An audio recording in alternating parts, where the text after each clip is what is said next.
Charlie Parsons for Boxing Social in association with William Hill and Empire Fight Store. Always a pleasure. Mr. Jordan Thompson, I think my colleague caught up with you in a week, but we're here, post-fight. A fucking brutal body shot to put Luke Watkins down. And then, I mean, I thought when I saw 2 minutes 30 left in a round, he weren't going to get through the round. Took a little bit of time, he was tough in there, but he did finally give way. Your thoughts on the performance? Yeah, it was all right, to be fair. It was all right, it was good, really good in some spurts. We've got to work on a couple of little things in others, but really good. Again, honestly, I think I went out there and mirrored a lot of what we've been working on in camp together. I listened to my corner as best as I could, went out there and tried to demonstrate. So I'm pretty happy with the performance, in all honesty, yeah. I think I come and visited you end of Jan, start of Feb, and you'd only been with Tony Sims a couple of weeks or maybe a month, if that. Now had a full camp with him. Time to blemish. Happy? Very happy, very happy. And I think that shown tonight, like, again, it was really good for me in some aspects that, yeah, we were comfortable just to stand there in the pocket and practice defending. We were comfortable going head and body. We were comfortable changing it up. You know what I'm trying to say? We were comfortable on the front foot.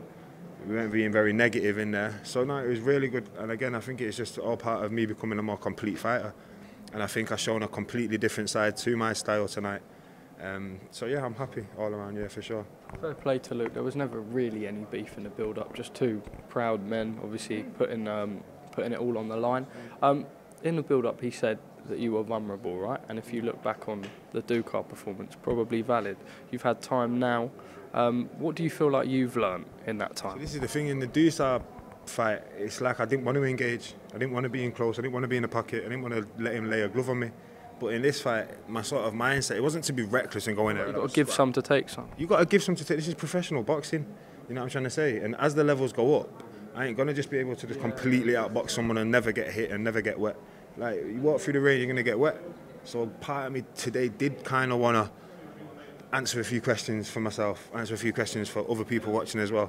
So it was about it going in there and exercising a different side of my boxing game, which is, again, something we've been working on, fighting on in close, sinking in those body shots, fighting on the front foot, you know, jabbing up and down, stuff like that. So, and again, being comfortable, composed as well, not being all rushy and jittery on the defensive side. It's about being comfortable and composed whilst in the defence. And I believe that we were that at times.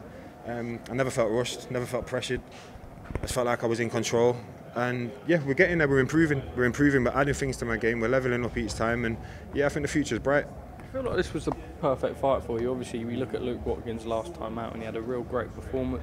You've only got to look back as a couple of years ago and he had a really close fight with Isaac Chamberlain.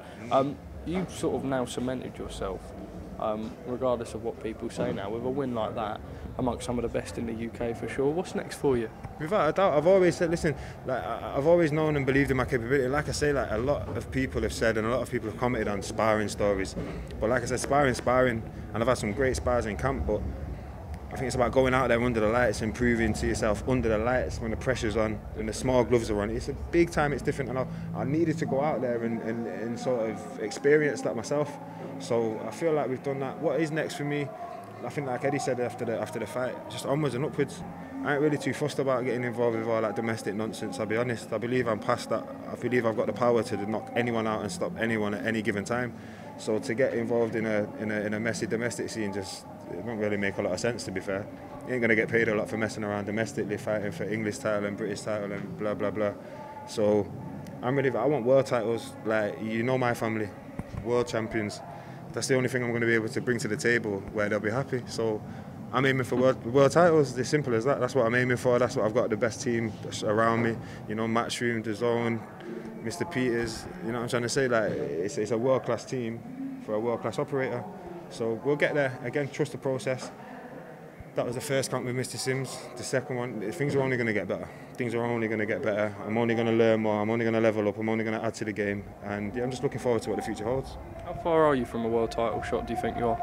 Not far at all. Not far at all. Like, even that tonight, that wasn't like the best version of Jordan Thompson. That was Jordan Thompson, again, going out there, boxing to a game plan, learning on the job. I'm practicing, like, I'm learning on the job. You know what I'm trying to say? Simple as that.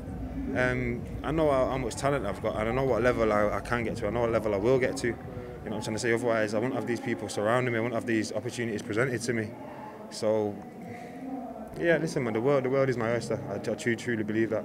Just lastly from me, you speak about sort of not want to get caught up within the domestic scene too much. There's so many names and there's so many fights, but not always happening.